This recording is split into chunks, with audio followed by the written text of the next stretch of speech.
Je lis ce soir dans Ésaïe 58, verset 11, où il est écrit: L'Éternel sera constamment ton guide. Tu répondras à tes besoins, il répondra, à tes besoins dans les endroits arides.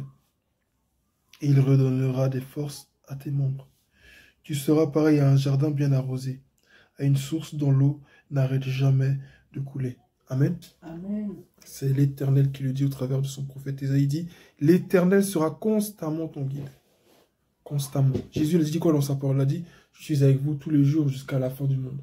Il a dit aussi qu'il nous envoie son Saint-Esprit pour nous conduire dans toute la vérité. Amen. Il nous guide dans nos choix, il nous conduit dans la vérité de sa parole, il nous conduit dans beaucoup de choses. Certains disent que Jésus n'est pas Dieu, lui va te montrer cela dans sa parole. Certains disent qu'il ne guérit plus, qu'il ne fait plus ça, les miracles sont passés, il va te le montrer dans sa parole qu'il le fait encore. Certains disent qu'il n'y a plus de prophètes aujourd'hui, les prophètes aussi c'est passé, Dieu veut te le montrer aussi dans sa parole. Tu ne sais pas ton appel, c'est dans sa parole. Tu ne sais pas comment te relever, tu luttes avec le péché, tu ne sais plus comment faire, c'est dans sa parole. Tout est dans sa parole. Ce soir, je vais t'inviter à te rapprocher de Dieu, parce que c'est là que tu trouves la solution à tous les problèmes que tu peux traverser, à toutes les situations que tu peux vivre. Il est celui qui sait tout et qui connaît tout. Il dit: il répondra à tes besoins dans les endroits arides. Il redonnera la force à tes membres. Ça me rappelle le psaume 23. Amen. Ça me rappelle beaucoup le psaume 23, l'Éternel qui est le bon berger qui conduit, et celui-là aussi qui guide en tout lieu, sur des espaces, des pâturages bien verts, qui conduit dans les sentiers de la justice, et qui conduit dans les sentiers de la justice à cause de son nom, qui redonne des forces. Amen. Il est ce Dieu-là. Amen. Il dit: ta houlette et ton bâton, voilà ce qui me rassure. C'est la même chose que nous voyons ici. La parole de Dieu, elle est partout. C'est la même chose. Nous revoyons toujours la parole de Dieu. Amen. Il dit: il redonnera de la force à tes membres. Il parle à quelqu'un qui est faible. Il dit: il répondra à tes besoins dans des endroits arides. Dans les moments où tu penses qu'il n'y a plus d'espoir. C'est là que le Seigneur va le faire. Le diable le savait. Il savait que Dieu pouvait créer de la nourriture à partir de rien, même dans les endroits arides. C'est pourquoi il est venu tenter Jésus dans le désert, en lui disant: transforme ces pierres en pain. Amen. Amen. Mais le Seigneur, ce soir, c'est à toi qui parle. Je ne sais pas si tu es désespéré, je ne sais pas si tu cherches une orientation pour avoir besoin de Dieu en tant que guide. Je ne sais pas si tu as un besoin au point d'être désespéré, pour que Dieu te nourrisse quelque part, ou que Dieu réponde à ton besoin dans un moment où tu te sens désespéré, vide et démuni. Je ne sais pas si tu as besoin de force, parce qu'il dit ce soir qu'il te redonnera des forces. Je ne sais pas si tu as besoin de sa bénédiction, parce qu'il dit: tu seras pareil à un arbre bien arrosé. Cette partie me rappelle le psaume chapitre 1. Amen. Que notre grand frère ici présent a beaucoup lu. Le psaume chapitre 1, où il dit que tu seras comme un arbre planté près d'un courant d'eau. Amen. Amen. La parole qui est juste, elle est comme un arbre planté près d'un courant d'eau. Il porte son fruit en sa saison. Amen. Ici, il dit: tu seras pareil à un jardin bien arrosé. Ici, ça ne parle pas d'un arbre dont il parle d'un jardin où tu seras comme un jardin. À une source dont l'eau n'arrête jamais de couler. Amen. Amen. Dieu a pour projet pour toi et pour moi l'abondance. Dieu a pour projet pour toi et pour moi une direction claire, pas la confusion, la vérité. Il dit: il est le chemin, la vérité et la vie. C'est normal ici qu'il soit encore notre guide. Il veut vraiment assurer ta vie. Il veut combler tous tes besoins. Il veut te répondre dans tous les domaines. Amen. Dieu est présent. Amen. Et il est fidèle. Et il va encore se révéler fidèle. Il y a quelques jours, je suis tombé sur YouTube sur une vidéo d'une américaine, afro-américaine, elle parle en anglais, mais grâce à Dieu, j'ai compris ce qu'elle disait.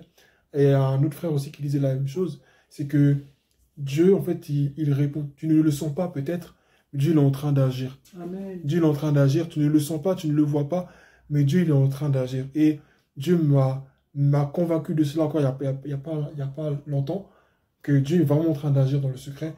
Nous voyons entre nous pensons que Dieu ne fait rien. Mais Dieu, c'est en un claquement de doigts qu'il est capable de faire les choses. Amen. Nous ne devons pas désespérer. Nous ne devons pas dire: mais pourquoi nous sommes ceci? Peut-être que Dieu ne m'a pas appelé. Peut-être que Dieu ne m'a pas dit ceci. Et on commence à remettre toute la parole de Dieu en question. Sais-tu combien de temps Abraham a attendu avant d'avoir un enfant? Sais-tu combien de temps les prophéties que des prophètes ont données dans la Bible ont été laissées pour compte parce qu'on ne les voyait pas accomplis? Ésaïe a dit qu'un Messie allait venir. Mais nous n'avons pas vu ce Messie jusqu'à ce que Jésus lui-même vienne. Regarde où Ésaïe est et regarde où l'histoire de Jésus commence. Pourtant, ce que Dieu a dit était bel et bien vrai. Amen. Dieu a toujours parlé. Il a toujours pris du temps pour faire certaines choses. Il y a une image qui m'a été donné encore une fois aujourd'hui dans une vidéo que mon père m'a envoyée. Amen.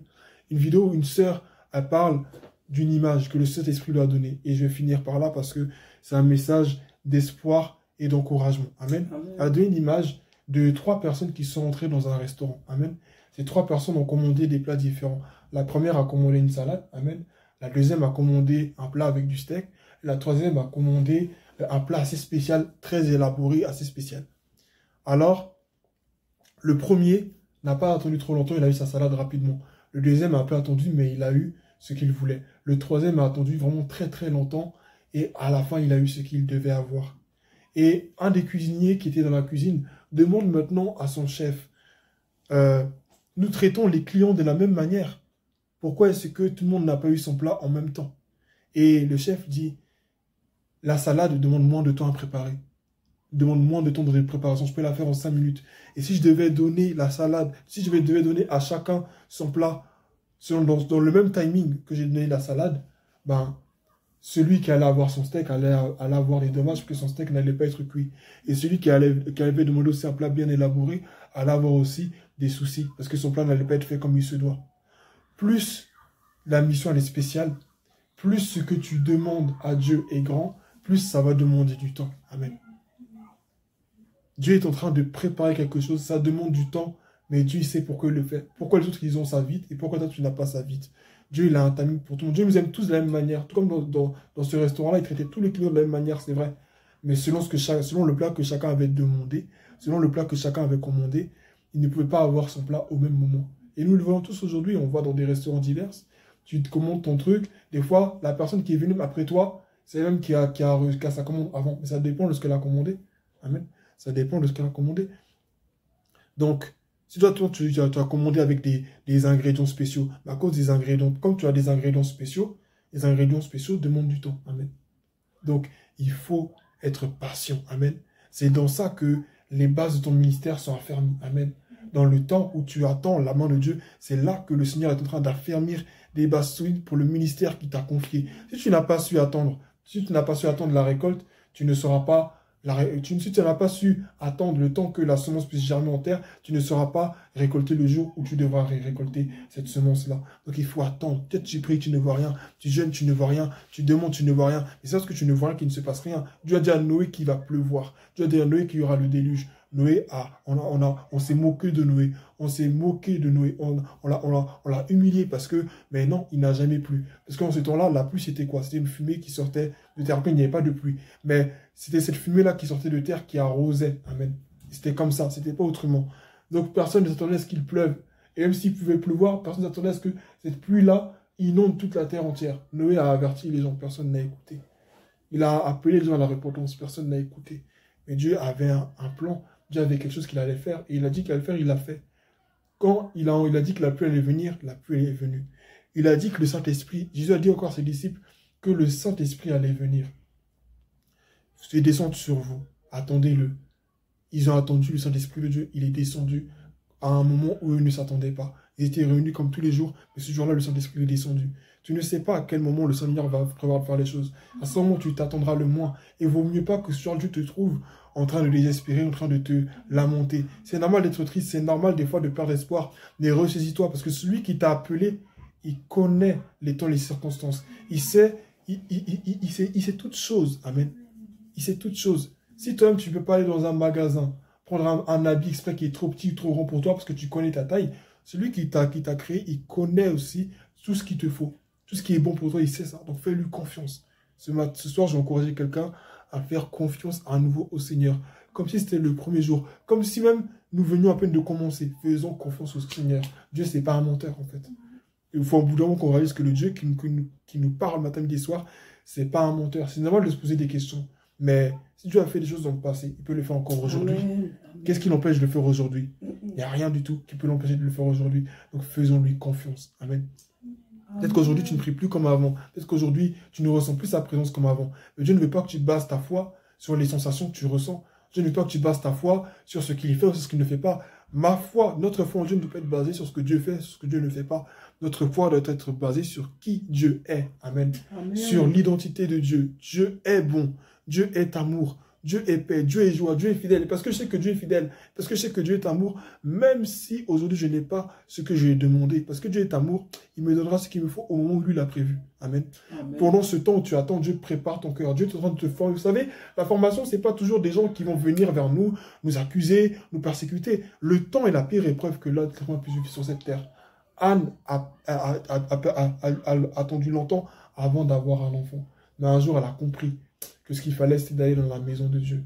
Et là, elle allait être exaucée. Et ça ne suffisait pas d'aller dans la maison de Dieu. Il fallait se soucier de l'intérêt du Seigneur. Lorsque tu es éprouvé par le temps, Dieu est en train aussi d'éprouver tes motivations. Est-ce que c'est vraiment pour Dieu ou est-ce que c'est pour toi? Est-ce que c'est pour toi, c'est pour Dieu ou est-ce que c'est pour les gens? Est-ce que tu penses encore à tes ennemis? Non.